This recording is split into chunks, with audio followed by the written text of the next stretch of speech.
Good PM Sir Alvin, no? So ito yung unit mo, pure off grid, 60 ampere yung MPPT, then 1000 watts inverter pure sine wave, then ito yung mismong output voltage mo, no?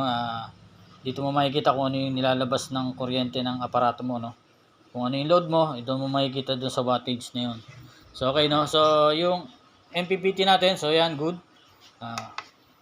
Ito yung harvest niya, no? Ang harvest is 36 volts, then 78 watts ang nakukuha niya sa ngayon. So ang nakalagay dito is 550 watts na solar panel. So medyo hapon na dahil hapon tayo na nakapag-usap, no? So around 3 o'clock na o 2, no? So ito so 2 PM lang ngayon. So pero kulimlim nga itong araw na to, no? So ito na. Okay na yan, na-testing ko na yan.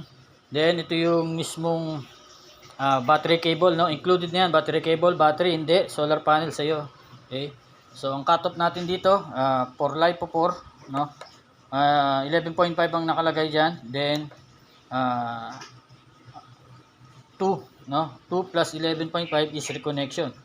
Pag nalobat sa 11.5, so magdi-disconnect, mawawala yung ilaw, hindi mo magagamit yung aparato. Then kapag nag-charge siya, kailangan is 13.5, 2 plus 11.5 is 13.5, magre-reconnect, ilaw uli yung red LED lights. Okay? So meaning no na magagamit mo na uli yung inverter mo. Yan. Okay? So lagyan natin ng load para makita natin, no? Ito. Kuha tayo dito. Ayan. So ito yung electric pan ko, 220 volts. So pwede kang mag-load dito up to 300 watts load, no? Per hour, daytime. Okay? Ibig sabihin, pwede kang magsabay ng electric fan, TV, no? Dalawang electric fan, walang problema, mobile charging, kayang-kaya pa rin yun. So ito, tingnan natin kung ano yung sukat ng electric fan ko na to, no? So ayan. Okay. So good sa baba. Lagay naman natin sa taas. Okay, so good din. So ang nakakuha ko dyan is, yan, 30 watts lang, no? So naka number 3 na yan, 30 watts. Medyo luma na tong electric pan ko, no? Tingnan natin. So number 3 na ngayon. Number 3 yung electric pan ko na to ay 30 watts lang, no? Around kaya. Okay. So pa-ship ko sa ito mamaya, no? Balutin lang natin maigit to, then well pack ang gagawin natin dito dahil sa Mindanao pa ito nga i-ship natin, no? Okay. So patayin muna natin yung unit, no? So kunwari na assemble naman kaya, no? So patayin muna natin yung unit. Unahin natin siyempre yung load, tanggalin natin yung load. So, nag-zero na yung load niyan. Okay? So, yung kagandahan nga nitong setup natin ay merong watt meter, no? So, multifunction monitoring meter to, no? Dahil nandito yung wattage, nandito yung voltage, ampere, then ito yung time, no? Kailan natin ginamit. So, bago yung meter natin ito, kaya kita mo, umpisa pa lang, no? Ayan pa lang yung 00 pa yan. Then, itong kilowatt meter. So, ito makikita mo kung gaano ka laki na nung naititibig mong kuryente na pinuproduce nitong aparato natin, no? Lahat yan 0 pa, no? Kaya simula ka sa 0 niyan. Then itong MPPT natin, good siya, na-tested ko na rin yan, no? Okay, example, no, dumating sa iyo aparato mo, no? So wala pang wire, kakabit mo ngayon yung battery. So ito yung battery cable, no? Positive to negative. Pag battery, malaki yung breaker natin, no? Then malaki din yung wire. Then sa inverter, maliit yung breaker, then maliit din yung wire na gagamitin mo, no? So included na yung battery cable natin tsaka inverter cable. Okay? So kinabit mo na, positive to negative. Red is positive, black is negative. So parehas sa inverter, ganun din yan. May color coding tayo lahat. Kung ano yung nakikita mo red, yun yung positive. Then red dito is positive, then black is negative. So lahat yan naka-color coding. Kaya di ka malilito. Okay? So isang battery pwede 100Ah battery, no? Then solar panel up to 720 watts, no? Bifacial man yan, double glass, no? Sabihin mo na kung anong klaseng solar panel pwede dito. Okay? So ito yung ano niya, breaker niya. So dalawa yan, pwedeng either dito or dito, no? Pero isang solar panel na malaki lang. So 720 watts or lower, pwedeng 550, 590, 630, 600 watts, pwede isa lang, no? Pero kung meron kang dalawang 300, so pwede mong pagbukurin dito, pagsamahin mo, walang problema. Okay, up to 700 watts solar panel lang tayo, no. Then ang battery, no, pwedeng hanggang dalawang 180H LiPo4, no. Kailangan nasa bubong yung solar panel, then walang mga tabing-tabing para malakas ang charging.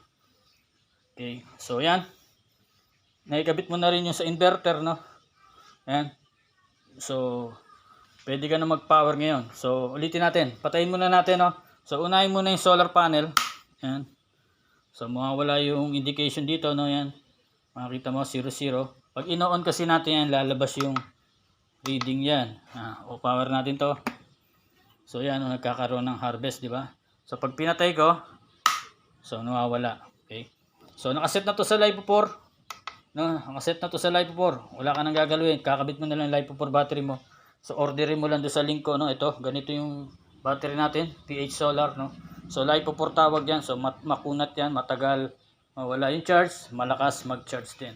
Okay, so patayin natin yung inverter ngayon, no. Mawawala yung mismong inverter natin dito, no. Pwede patayin muna rin inverter din para mawala to. So ito kasi kumukuha ng kuryente doon. Then patayin natin yung breaker ng inverter para mawala rin yung LVD, no. So totally patay na yung high side natin, o yung 220 volts side natin, no. So dito na lang tayo sa DC. So patayin na rin yung solar panel, patayin rin natin yung battery, no, para mawala.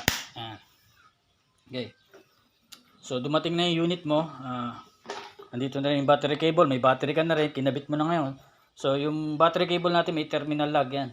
Okay, so yung battery rin mayroon din kulay yan. So red to red, black to black. Okay, so diretso lahat yan sa battery, yung black, diretso rin sa battery yung red. Okay, so ngayon na-set up mo na, then nalagay mo na rin solar panel mo, no, positive to negative. So yung solar panel kay Sir Edward, no, bibigay ko sa iyo, agent natin yon. Pwede matingi doon sa isang piraso, pwedeng bilhin, shipping lang is not included, no. Then pwede ka rin mag-spasi sa kanya, no, kung if ever kailangan mo rin ng PV cable. So masasuggest niya naman sa iyo yan. So nakabit mo na yung solar panel, yung battery, okay na. So power na natin. So pwede mo akong i-chat, pwede mo i-video call if ever may mga concern ka, no. Then yung power up, pwede mo akong i-chat, then i-video para make sure na ayos ang sistema natin. So uunahin natin is yung battery. Okay, so battery, so magpa-power up yung MPPT natin, no. Yan, so meron na. Then pagkatapos niyan, pwede yung solar panel muna, no. Solar panel para lumabas yung harvesting niya, no. So makikita mo yan, pipindutin mo lang tong up or down, no. Makikita mo yung mga reading yan. So ngayon 18 naka-fault kasi wala siya na-detect na battery na solar panel dahil off pa yung solar panel natin, no. So tingnan natin yung voltage ng battery mo, 13.2.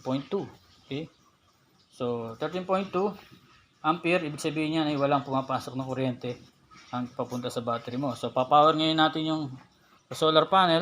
Yan, so nagkaroon ng reading na ngayon, no. Yan, nagkaroon na ng ampere, ibig sabihin may pumapasok na sa baterya mo. Then yung battery mo ay tumataas yung voltage. So sa solar panel makikita mo may 36 volts na voltage, then yung wattage is 63 watts ang na-harvest niya papunta dito sa battery mo. So kulimlim nga ngayon, no, alas-dos na rin. So yun, so sana na ano mo, no, na gets mo. So ayan, power up naman natin itong inverter side, no, inverter 220 yan. So 12 volts din to, then ko-convert niya papunta sa inverter, magiging output niya is 220 na. Okay, so yan, so may breaker din tong outlet natin na 220 volts output, no, pwede mo patayin yan. Then unahin mo yung inverter, no. Yan, so may voltage reading rin yan, 13.1. Okay, so dito 13.2, so walang problema yun, walang problema sa difference dahil yung 212 volts o yung 13 volts ay pumasok muna rito, papunta dito ay nabawasan na yan. So ayan, meron na tayong reading ngayon dito sa monitor natin, no, yung watt meter natin o multi-function meter. So wala pang reading yan dahil wala pa nakasaksak. So power natin yung mismong outlet.